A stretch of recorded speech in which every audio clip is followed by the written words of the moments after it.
start your story now.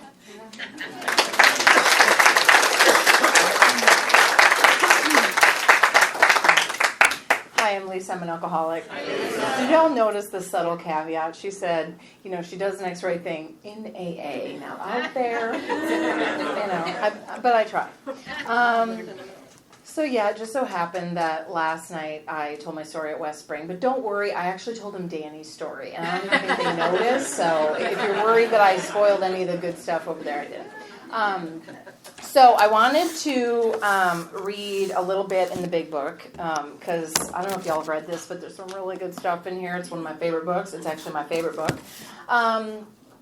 The book says our stories disclose in a general way what we were like, what happened, and what we are like now. It doesn't say what it was like, what happened and what it's like now, because that might not look the same for me and you. In fact, I'm pretty sure it doesn't in a lot of areas. But it says what we were like, and hopefully something that I say will resonate in a way that's like, oh, okay, yep, maybe, she's in the right place, I'm in the right place, we're all here in the right place. So, but, I've got some friends that agree with me. I like when your story discloses in a little bit of a specific way. I like the fun, juicy details. So I wanted to read a little something that I feel like justifies that. On page 29, at the end of There is a Solution, it says, each individual in the personal stories describes in his own language and from his own point of view the way he established his relationship with God.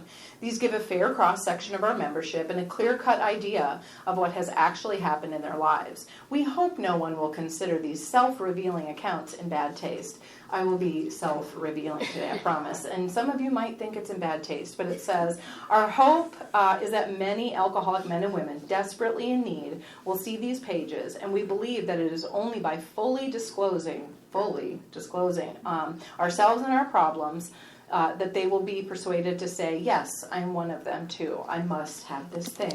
And I can't read that line without getting a little choked up, because that's what I felt when I came in here on that very sad Tuesday morning was, I don't know what this thing is, but I want that thing. I didn't even think I could have that thing that you guys had. In fact, I was pretty sure I couldn't, but I literally had nothing to lose. So, those of you who know me know I like to talk. And so sometimes I get a little in the weeds and I find myself like, oh shoot, I forgot to tell them about all of this great stuff and that great stuff. And so I thought I would kind of start with a balance sheet in case I don't get to it, in case I just get in the weeds and, don't get to it at the end. When I walked through the doors of Alcoholics Anonymous, I was bankrupt. I did not know. In fact, I had $70,000 in unsecured debt with nothing to show for it. I did not know how I was going to pay my rent. I was unemployed and unemployable. I had a great career for a few weeks at Blockbuster Video when they shut down. And then, what could I do? They shut down. So there went all my hopes and dreams with that. Anyone who dared to love me or care about me, I had hurt them. And I pretty much owed an amends or several to just about anyone that had invested any time in me. My relationship with God was one that I remember times where I would be like, screw that, there's no God. And they'd be like, but don't hit me with lightning. My relationship with God was like, okay, so I believe there's a God, but God does not believe in me. That is just the case. Is this too loud? Is it all right? Okay. I'm loud too, so I don't need to be more so. So my relationship with you was broken, my relationship with God was broken, and my relationship with myself was very broken. I made a comment in a meeting the other day, the whole thing about, being restored to sanity. I'm like, I don't think I ever had it. And then somebody told me after the meeting, like, I was actually probably born okay. And then, there was this family I had and they, did some stuff. And, from the jump, I kind of had some setbacks that really worked hard to separate me from you and from myself and from God. None of that stuff made me an alcoholic. My bloodline, pretty much sealed that deal. I don't know. I don't care to know the science. I don't care. It doesn't matter. Some of it's neat, but if you, painted our family tree, it would be full of leaves if all you put were alcoholic leaves on that tree. It would be quite a lush tree. So, and actually, coming from a long line of alcoholics was a big hindrance to me thinking I belonged in these rooms, because I had seen alcoholism in a lot of ways. And I didn't fit any of those, in my opinion. What's funny is I would have told you when I walked in here that I was not a liar, not a cheat, not a thief. I think in about an hour you might disagree with that. After you hear some of the stuff I did. So, looking at that balance sheet when I came in here, what I will tell you is today I have a host of friends. There are a lot of women and some men in this room that I have been to your homes. You have been to my home. We have been on the phone. We have cried together. We have held each other, and we have shared so many of life's joys and sorrows and struggles. And today, people describe me as someone who goes where I say I'm going to go. That was not the case 10 years ago. So I've been sober for a little over 9 years. I came here on a Tuesday morning. It was February 16th, 2015. Nope, lied. That's the last day I got drunk. See, I already lied. See? I told you. That was the last day I got drunk. I came in on the 17th, but I don't count it as my sobriety date because I had to take some little round pills of courage to walk in here. So the first day I walked in here sober was February 18th, 2015. And thankfully, I've been sober ever since because, I try to do the next right thing in AA. But here's the trick. If you just do enough AA, then that does take up most of your life. And so just that little bit that you're not in AA is what you continue to struggle with. So today I know how to be a friend. I know how to be a wife, even when he's not doing it right. I know that love doesn't have to be contingent on anything. You can just be loving and tolerant of others. Y'all taught me how to let other people be wrong, and then you said weird stuff like they might be right. That's a whole nother, that would take a whole hour. One of y'all can explain that to me, but I'm not quite there yet. But I couldn't work when I got here. In fact, I didn't work for my first 2 years I was sober. I thought, my job is being sober. And you're welcome, society. And then it was suggested that these traditions applied in my life as well. And there's this tradition about being self-supporting through our own contributions, and that I should maybe try to get a job. And I will tell you, I've had the same job. Next month will be 7 years. And they're not just keeping me because I'm in a union and they can't figure out how to fire me. That's happened before. They're keeping me because I show up when they pay me to show up. And they consider me a valuable resource. That's new. My boss uses words like, you have a good credit score. Like when I'm honest with her and say, my input this week has been, very dismal. And she'll say, it's okay. You have a good credit score here. Which is new for me. Very new for me. The book talks about twisted relations with family. Man, when I got here, that's all I had was twisted relations with family. And today, they're still twisted. But I'm not as twisted up about all their twisting. So, and then my relationship with God today. My goodness. I talk to God every single day. And I do a pretty good job today of not telling God God's business. You'll hear in parts of my story how it didn't pan out so well when I said, God, here's what I need from you. So I guess I'll go back and talk a little bit about what I was like. My family consisted of my mom, my brother, and me. And by the time my mom was 21, my dad was an alcoholic, and she had kicked him out because he was violent, and he would call her names and throw furniture, and she told me lots of stories. Some I wish I could unknow. about my dad. And so he left, and when I was about 3, she got a boyfriend, and within a couple of months, he went to jail for the first time for stuff he was doing to us. And, but he stuck around until, I was about 6 or 7. And then, some mandatory reporters at school got involved, and, he ended up going to prison. But it was very weird because in the 80s, I don't know what they were doing, but they really believed in, keeping the family together. And so I remember we had a social worker involved. I guess they must have asked my mom, are you going to leave him? And she said no. And so they're like, well, we better figure out how to make this meld. So we would go to this social worker's office, and then they would bring me to the jail to visit him. And they would take us to this neutral place, and they would make us sit across the table from each other and play old maid. If you have ever met my stepfather, he has no business being playing with children. If you can just imagine one of the most miserable human beings ever, and they're like, play, learn to love one another. It was weird. So my family life was weird. And when he came out of prison, he moved in with us, and my mom married him, and she's still with him today. And so when I came in here, family's got no value. And when as soon as I could kind of escape my family life, I did.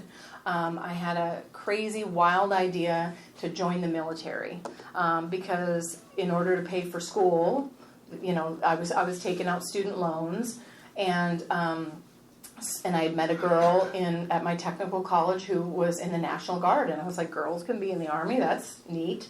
And when I told my friends and family that I was joining the military, they laughed. They were like, you? I don't exercise. If this building was on fire right now, I would be like, hold on, let me get my shoes off. I loathe exercise. I'm not a fan of authority. What a genius idea. And when I sat down with my recruiter, I had the choice of National Guard or Reserves because I don't want to actually be in the Army. I want to play Army on the weekends and 2 weeks out of the year. And so National Guard would pay for your school going forward, and the Reserves would pay for the student loans you already had. So it's sounds like a deal because I already had a few thousand in student loans. And so I joined the Army Reserves, and my recruiter's like, it's all good. You're never going to go anywhere. You're just going to, put on this cool uniform on the weekends. And then 9/11 happened, and we all went somewhere. So, but before I deployed, I met another person who was in the Army. Met him at a karaoke bar. It's a great place to shop for your future husband if you haven't tried it. Turned out he was an alcoholic. And I guess I should tell y'all a little bit about my drinking before I get into what life was like married to an alcoholic. Because after my stepdad came home to live with us, it was under the condition that he couldn't drink or use drugs. So I grew up in a dry house. There was no program, but he was on probation until I turned 18. So he was not allowed to drink. So I grew up in this dry house, and I started drinking at about, I would have brandy slush with the family when I was little. But I remember things at 12 or 13, splitting a beer, with someone, or taking a couple pulls off that bottle and then having to add water and food coloring to make it look like it's, all still there. By the time you get to the end of that bottle, it's just shit. It's just brown water. But we drank it. But the first time I got drunk, I went to a party and I got drunk and I blacked out. And really bad things happened. And it took me about a week to tell my friend what happened. And then she said I needed to report it. And when I reported it, I remember sitting across from that cop who said, were you drinking? And I said, like a good alcoholic, I said, I had a couple. I drank a half a bottle of whiskey. And so from that moment on, they didn't believe me. They didn't believe anything I said. And so myself and my boyfriend at the time were ordered to alcohol and other drug awareness classes where they showed you VHS tapes of horrific car accidents that people had been in. I thought, why am I here? Clearly my problem is with authority, and it's with men. All men are bad. And, it never occurred to me like, booze isn't probably a good idea for me. That was never on the radar. And so the next few years as a teenager, I drank a lot. We partied a lot. If you can believe it, my mom wasn't really a helicopter mom. She was like, whatever. I remember the cops bringing me home after finding me drunk in the back seat of someone's car. And my mom would be like, you're grounded. And then the next day I'd be like, I'm going to my friend. She'd be like, okay. There was just never... no one trying to steer me away from it because, like the book says, the alcoholic life seemed the only normal one. And so the first time I quit drinking is when I was 15, and I made a friend in high school whose parents were very religious. And man, they saw me, little heathen that I was, and they're like, we're going to save her. And so they brought me to their church, and they dunked me, and they put hands on me, and they did all the things, and they said, okay, here's the deal. This is what God is. You can't drink, and you can't smoke, and you can't have sex, and you can't do this. And I was like, okay, I'll do all that if God will love me. And other than the smoking, I couldn't give up smoking. I smoked a pack a day when I was 14. And so, but for the next 5 years, I didn't drink. I didn't, I tried to do all the things I could do to get in the favor of this God of their understanding. And I remember my best friend at the time would just say things like, she would just remind me all the time that my, born again renewal wasn't as good as her, never having been a piece of trash from the beginning. It just never quite measured up.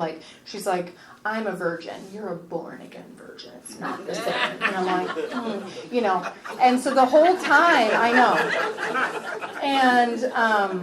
And I just could never measure up, but I tried.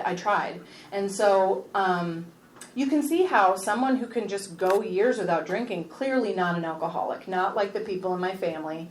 By this time, when I'm 14, my dad has resurfaced. I met my dad for the first time behind plate glass. They picked him up living homeless under a bridge in California when I was 11. And I met him in jail.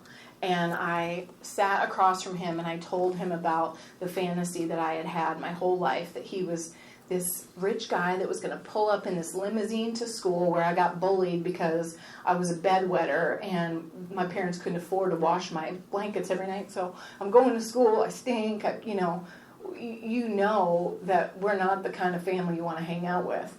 And I thought, he's going to pull up to my school and he's going to take me away from all this. And I told him that the first time I met him. And when he got out of jail, he went into a halfway house. And he didn't have anywhere to go. And insert my aunt, who used to be my mom's best friend. She married my dad's brother. And then when she was done with him, she married his other brother. And then when she was done with him, she saw my dad getting out of the halfway house. She was like, hello, I haven't married you yet. So she married him. And my aunt became my stepmom. My cousins became my stepbrother and sister. And so for the next few years, I got to have my dad in my life. I even spent a summer living with my aunt's stepmom, my cousin's siblings, and my dad.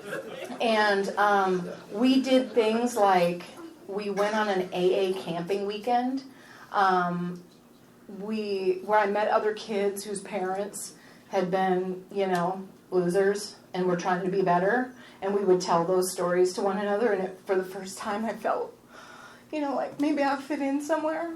And my dad had written me a letter in the halfway house, and I kept it because I treasured any little thing that came from him. And I've since read it, and it was an amends letter. I still have it, and it starts with,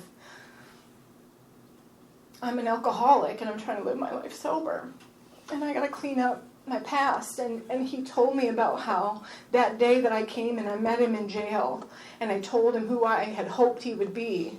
He said, your brother looks just like me when I was his age. He said, but you think and feel things just like I did. I always wish I was someone else. I always want to be somewhere else. And, I kept it because I just kept anything of his. But now I read it and I'm like, oh my gosh, I've never felt more connected to my dad. It was, he was around for about 4 years. I went to my first AA meeting with my dad. And I don't remember anything about you people except you were nice. The people were nice, and they were giving my dad a shot at being a dad. And he was around for a few years, but he couldn't keep it. And so he, left a home and a family and a job, and he went back to be homeless on the streets. And when I was 18, I had been trying to look for him. We didn't have Google then, so I had been trying to look for him for a long time. And we got the phone call that he had been hit by a train, and it took a week to identify his body. And then, they sent him back to Wisconsin, where I'm from, and, I had to take out a student loan to rent a casket. I have his ashes. I think I'm the only one. I think my stepmom doesn't have hers anymore. My brother doesn't have his anymore, but I still have them, and I wear them around my neck often. So I marry me a good alcoholic, because my alcoholic life seemed the only normal one. Even though my alcoholic dad wasn't in my life, and even though there wasn't alcohol in my home, like we got a way that we go about life. And we're maladjusted to life, is what the book says. And so I learned how to be maladjusted to life. And so when I got deployed, first of all, before I got deployed, my husband and I got sober, because I had started drinking again. And man, I was off to the races. It was like I lived a block or two from a bar, and I don't know why I'm not on an episode of Dateline, because I should. I was like ending up in places with people I didn't know. And so, second time I got sober, my then husband had gotten a DUI, and when he got in trouble, we quit drinking. And so again, I don't have a problem with alcohol, but I'm going to support you. The first time I quit for Jesus, second time I quit for someone else. I'll tell you, neither of those worked for me. But I got deployed, and I had no business ever being in the military. That same recruiter that told me I'd never go anywhere is the same one that told me to lie on the application when it said, "Have you ever had any mental health treatment for anything?" I'm like, "Well, yes." And she's like, no, shh. And so, big eraser. And so I got deployed, and if you can believe it, I got pretty crazy pretty quick. Because unbeknownst to me at the time, my then husband was my higher power, and they took me away from him. So I went to Afghanistan, and some bad stuff happened. I did some bad stuff was done to me. And I wasn't one of the people that was drinking on the army bases, because you're not supposed to, and those people were getting caught making hooch and getting demoted. When we would go to Air Force bases, drinking is allowed, and they give you 2 tickets. And then all the men, at least in my experience, they give all their tickets to the women. And you can do the math as to why. And so more bad stuff happened. And let's just say I left my deployment a completely different person, a very broken person. So, now, my relationship with people, they're all failing me. Institutions, God, it's all just bad, all bad. And when I got home from my deployment, my, husband and I, we had tried to start a family, and just failure after failure after failure. And finally, it was actually, so one of the reasons I found it very difficult to call myself an alcoholic is because alcohol wasn't my favorite. I had other things that I could operate a vehicle. I'm a blackout drinker, so there were other things that would pick me up when I was down, and there were other things, alcohol became something that I had to do to go to sleep. It was medicinal, right? Because I was having night terrors every night, so, have to do that, but then you got to have something to pick you up in the morning, so I had, the first time I had a failed pregnancy, it was a tubal pregnancy, and I had to have surgery, and they gave me pills that took away the physical pain, but man, did they take away all the pain. And I'm going to stick to the primary purpose, which is about alcoholism and the recovery therefrom. But I will tell you, during those periods of sobriety, when I wasn't drinking, without any solution, I've got to change the way I feel, and I will find something to change the way I feel. And so thus began another series of sprees for Jim. No, it was, I figured out that that people are nice to you when you're sick. And I was sick a lot. And I doctors were so, I would just be like, I'd look in your medicine cabinet and be like, may cause drowsiness or dizziness. What is this? Oh, and Google it. Like, how do you get diagnosed with that? And I would just study it, and I would go to the doctor and be like, here are all my symptoms. And they'd be like, you know what you have, and here's what you need. And I'd be like, thank you. And so for the next 10 years, I had surgeries I didn't need. I took FMLA. When I was younger, I got diagnosed with syncope because I have low blood pressure, and I fainted once when I got sick. And it's, if I stand here and I lock my knees, Shannon's face. If I stand here and I lock my knees, I will start to feel faint. And I figured out if you just still stand there, you will faint. And so I did that, and it was very effective.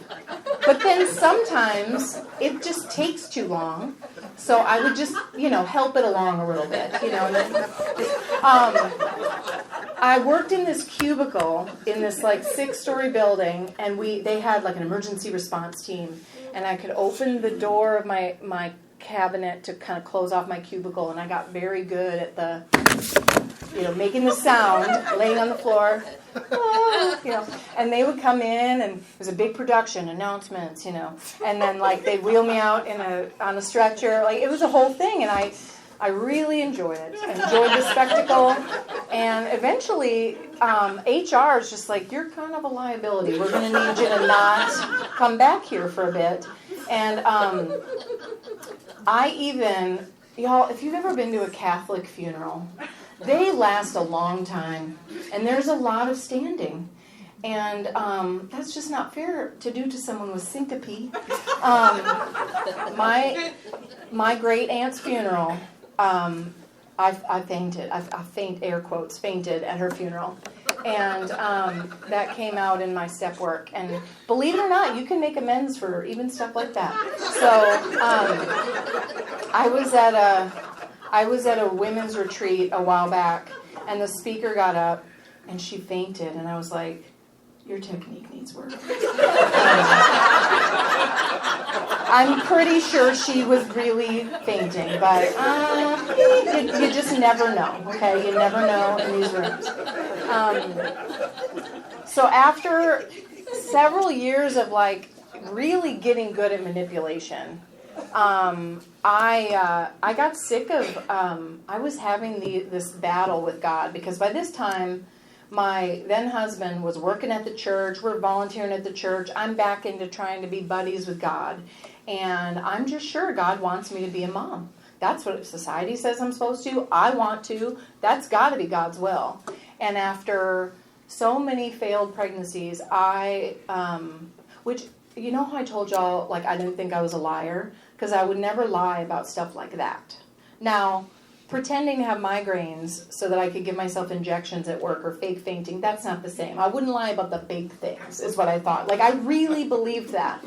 But after going through that, I was given the option to have a hysterectomy, and I was like, yeah, let's do it. I'm going to go the adoption route. That's what I'm going to do. Because, hey, it's another surgery, it gets more pain medicine, it gets more sympathy, and I don't have to deal with the grief every single month. And so I started the adoption process with my husband, and we got picked pretty quick by a 17-year-old birth mom. And we got to spend the next several months getting to know her and her family and have baby showers and decorating the nursery. And 95% of domestic adoptions are open adoptions. So in our situation, they call the shots. If they want to pick the name, if they want to see them every day, it's their rules. And I'm like, I'll do whatever you want. And so we were there the day he was born. And we went home from the hospital empty-handed. And so I was about to, give up on that. Really getting pretty distant from God at this point. And remember, this is a period of sobriety. I'm not drinking, but I'm doing anything else I can do to change the way I feel at this time. And we were pretty close to giving up on the adoption process when we were chosen by a 15-year-old birth mom. And same deal. It was almost like adopting her too, because she had a tough home life. And so we got to get to know her over the next several months. We put that nursery back together, and this is a baby girl. And this one was different because I got to bring her home from the hospital. And we had an open adoption, which meant, she was still breastfeeding. So like I was going to pick her up every day, and like it was very, very open. And after 57 days, she just couldn't do it anymore. And she said, I want her back. And that was when I was done. I was done. God had sent the message loud and clear. I do not want you to be happy. I do not want you to have, blessings, whatever those are. Because in my mind, the God of my understanding at that time was a barter system. You do this, and I'll give you this. Pray for what you want, and God will give you that thing. And that was not panning out for me. So clearly, God is not for me. And so my husband, who'd been sober, without a program, just sober, for about 6 years, started drinking again. And then I was like, cool, I don't have to sneak around and do it anymore. I can just do it. And we bought another house thinking that would fix it. I, got a different job thinking that would fix it. And it didn't. And I went from, I know I'm not an alcoholic because I don't drink during the day, to, okay, well, maybe I drink on my lunch break. I'm definitely not the kind of person who commits adultery, because what happens on deployment stays on deployment. That doesn't count. But now I'm getting drunk and I'm, not going home. And my shame is growing, and it was off the rails. And then that's too when I started shopping pretty heavily in people's medicine cabinets. If I was in your house, it was funny, I was at a friend's house today, and we had been in the pool, and I went in to change afterwards, and as I walked through the house, I had this flashback of how many times I have been so excited to be alone in your house. Like, how many bathrooms do you have? Where are they? Where are they located? Where do you keep is anything locked? And to walk through there and be like, I don't do that anymore. If it's yours, you still have it when I leave your house. And that's funny too. Like, I would have told you I'm not a thief, because I would never put my hand in your purse and steal your wallet. But to liberate your medicine cabinet of dangerous, medication that just, they tell you not to leave that stuff laying around. It's not safe. That was not stealing. And so my husband and I quit pretending. And he thought I had a little bit of problem, with some of those pills I was taking. So he was like, you need to go to rehab. He didn't know how much I was drinking. And my best friend lived in Georgetown. And I was like, I had to type in, and there's a rehab right down the street from her. I'm like, yes, I do. I do need to go to rehab. And so I packed a carry-on suitcase, and I got on a plane, and I never saw him again. I went to that rehab. They had horses. It was neat. It was when I called my insurance company to get approval, they're like, we don't see any chemical dependency in your history. I'm like, no, you wouldn't, would you? Because I'm very sneaky. Like, but do you see a lot of surgeries? Do you, of course they're not going to see drinking, because I do that at my friend's house, or I do that in a way that I guess isn't going to get me arrested. And so I had to convince them to drop, I think it was like $40,000 or something, to send me to this place. And within a week and a half, they asked me to leave. Because they're like, you need to be in a psychiatric facility. Because my behavior was very bizarre. So I had developed this, I was mixing all kinds of stuff at this point. And I had this weird obsession where I had to have everything with me all of the time. So while I was buying my house, I was like, every day at work, I had one of those like carts that you see people who live, have all their belongings in a cart. And I had all my military documents, and I had all my mortgage documents, and I'm wheeling this thing in and out of work every day. And people are like, she must be working on a really big project. And it's like, no, I'm just crazy. And 47 highlighters, and some of y'all saw that when I got here. So I get to rehab, and they're like, you can't have any bags. And I'm like, but what about my things? I have to have my things with me, and like, you can't have any. Well, I had gotten really drunk and punched something and broken my pinky, and I was in this sling. I don't know if I got a hold of tape or bubble gum. I fashioned this sling into a purse, and I'm like carrying my stuff around in rehab. I mean, very, very crazy. And so they asked me to leave. And so when my friend Callie picked me up, she said, well, they told me I need to take you to a psychiatric hospital. I'm like, we can do that tomorrow. Just take me to that bar over there. I'm like, I just want to like meet a guy. You know what? I haven't smoked weed since high school. That might be fun. And so I did exactly that. There happened to be a guy there, and he happened to have some. So we moved in together. When you're like in your 30s and you're dating someone who's 23, they can spend your money really fast, especially when you become a total recluse and you're just like, go and get everything we need for the party tonight. Here's my card. He would come back so sweet. He'd be like, I got you this teddy bear with your money, and I got myself a PS3, And so I was out of money pretty quick. And after a while, I got really dismayed. I was sitting out on the balcony one day, and I was like, I can't believe all he does is play video games. Like, why was that surprising? He was 23. I used to say he was 12, but then somebody told me, someone might take you seriously, don't say that. But he may as well have been. That's what he acted like. So I'm sitting out on the balcony one day at the apartment, and there's this guy that I've been seeing him go by with a suitcase. And I'm like, he's going places. Look at him coming and going with his suitcase. And so I was like, hi. And he talked up to me, and he sent me his number. And the next day, I walked across the atrium, and I moved in with him. He was in his 50s, so we're trying something different. He didn't have any furniture, but he drove a nice car. And so I was with him for 6 months or a year, something like that. And at this point in my drinking, I'm the only place I'm going is to the pool at my apartment. And I broke up with him because he just traveled too much. He was gone all the time. So I'm at the pool at my apartment, and then I go to my apartment. And I'm waking up with bruises every morning. I don't know where I've been. I remember one night I ended up in some girl's apartment, and I had no recollection of what she looked like, but I knew that she tried to fight me. So I would walk around my apartment complex like, is it her? Is it her? Like, and then one day she ran into me. She's like, hey, Jack, we were friends. I'm like, it was you, but you don't want to kill me, so yay for us. Just bizarre behavior. There's this one time I remember I had gone to the pool at the apartment, and I had a spreadsheet. I'm kind of a nerdy analytical at times, and a spreadsheet with my budget. And so whenever it looked like the party budget was getting low, you just delete from the food column.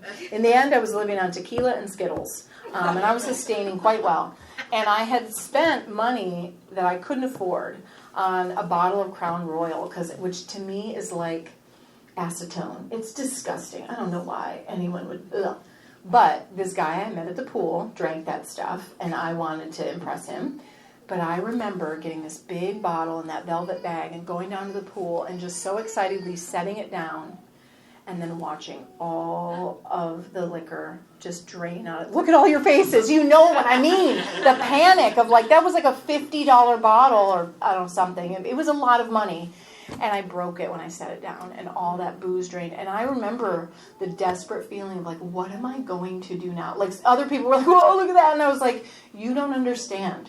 What am I going to do? It was devastating. And at some point, my mom had sent my brother down here to Texas because she was just done with him. He's a year older than me, and he drinks a lot like I used to drink. And he hasn't, you could count the number of sober days he's had since he was 13. And the only sober days he's ever had came out of this room. She had sent him to live with me, and we would drink together. And for the first time in many years, he and I were bonding because we'd get drunk and we'd talk about how bad our childhood was. And, but then, he just had a problem, okay? He was just, his drinking was too much.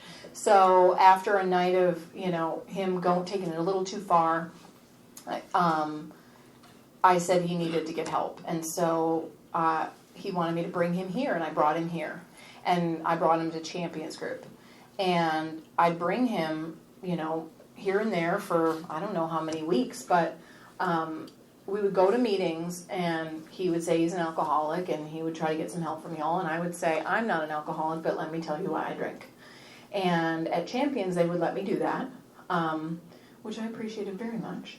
But I came into this room, and I sat right over where Holly is, and one day I got vulnerable enough to tell y'all about that baby that I lost, and I'm crying.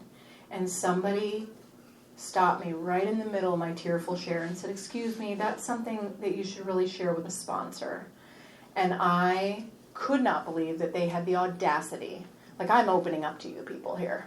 And I stood up and I cursed everybody out and I walked out that door and I went and drank even harder for another year and a half. And by that time, my brother had gotten back on a plane to Wisconsin.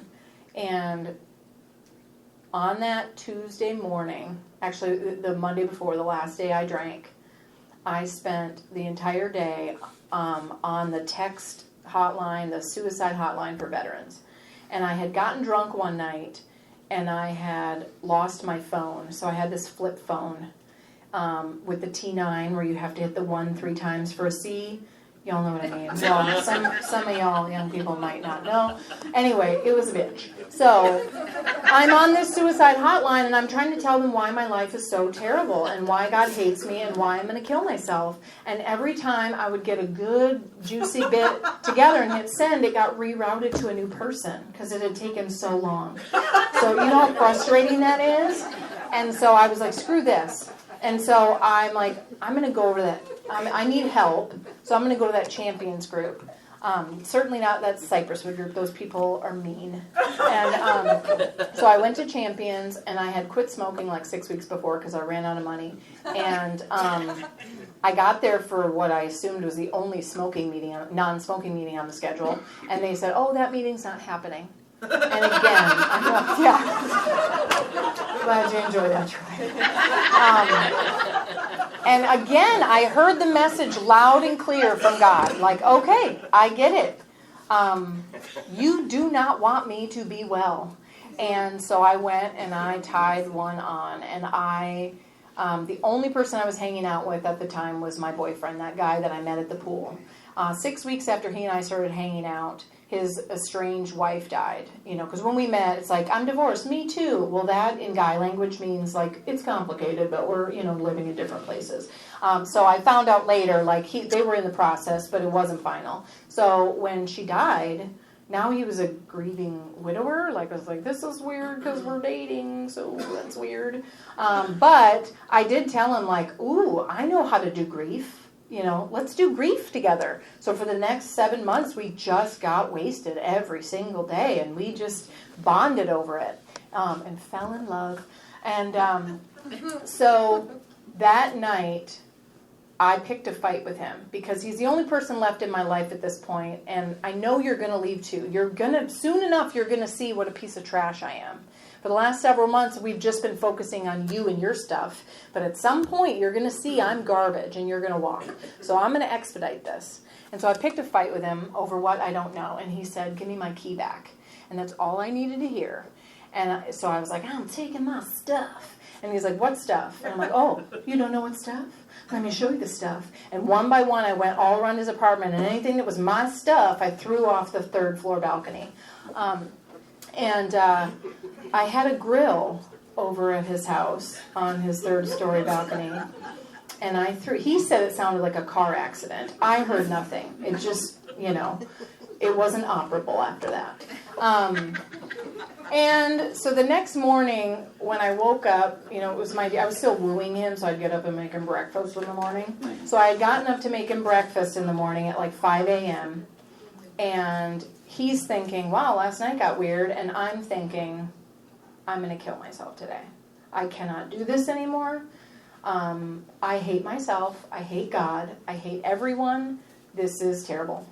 And so I was like, let me go to one of those meetings. It didn't work the day before, but let me try it. And there was a 6:30 a.m. meeting at that Cypresswood group. And I thought, I'm just going to go in there and tell those people that I'm going to kill myself today. And that's what I did. I came in and I sat in that back row.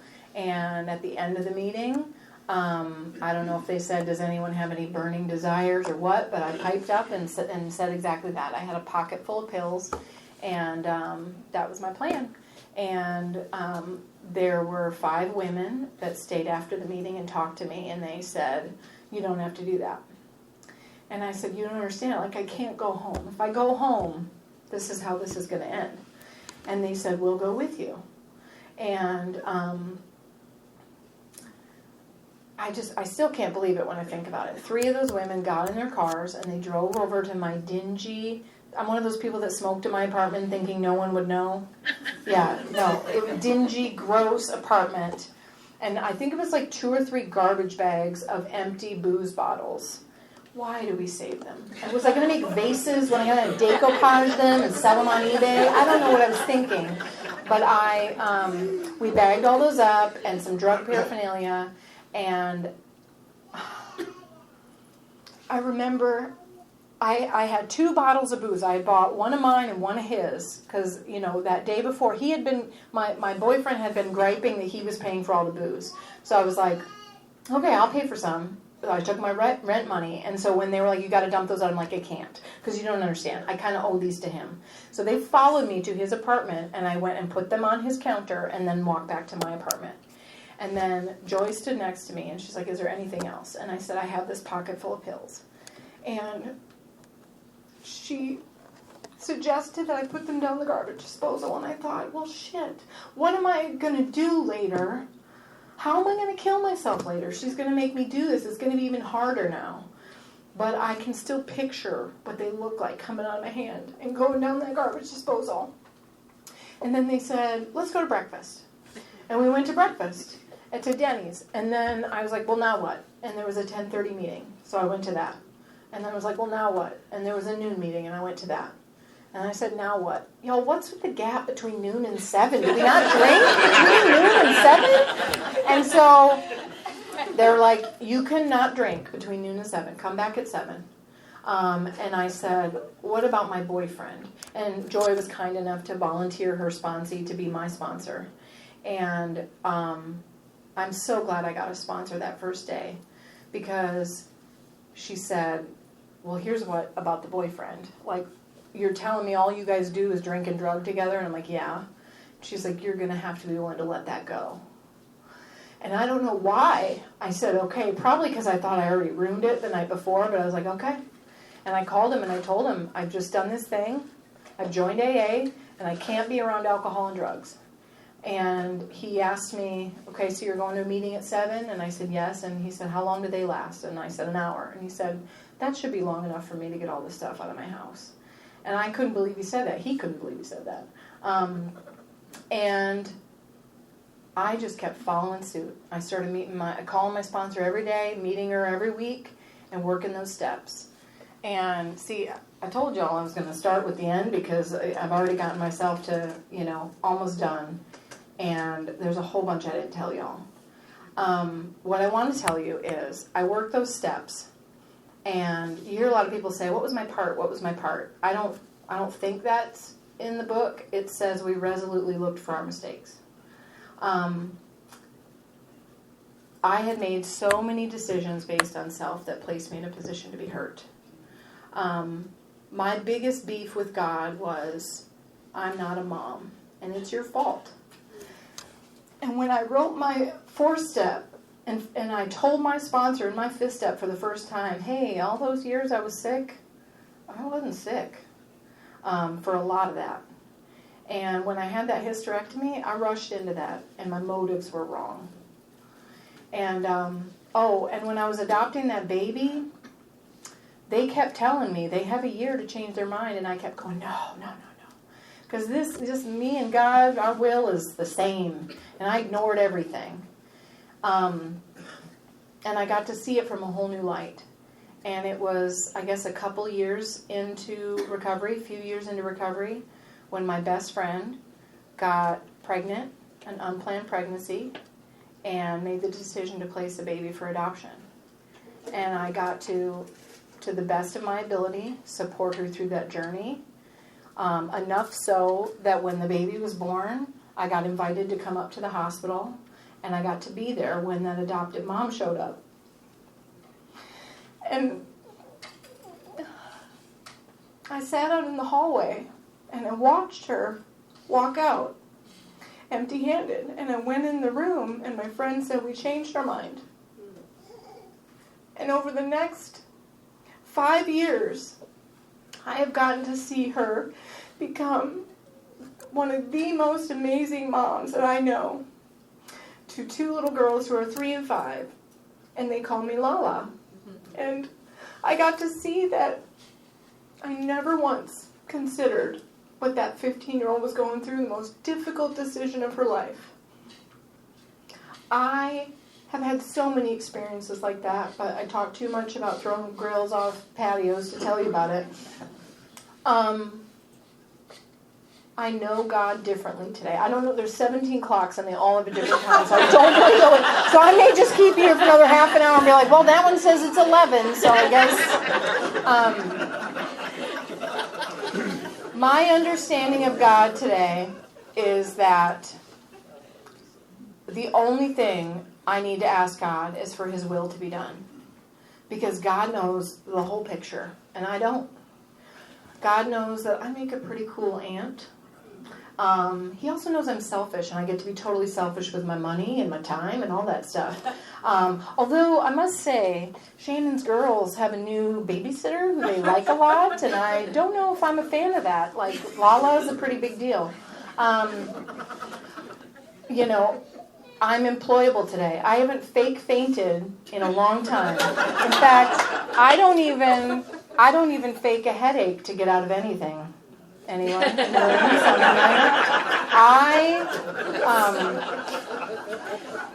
Like cleaning or, washing dishes or something. I live as rigorously, honestly as I can today. And I do so much wrong, y'all, so much. Just ask any of my friends. They'll tell you. They get to hear a lot of it. But my sponsor tells me the reason I get to be free today is because I have, and when so much of my family doesn't, is I have willingness and I continue to seek. I have been on a new journey of spiritual growth this year. I got a new sponsor. I recognize that as much as I love my sponsor, she's like my mom in AA.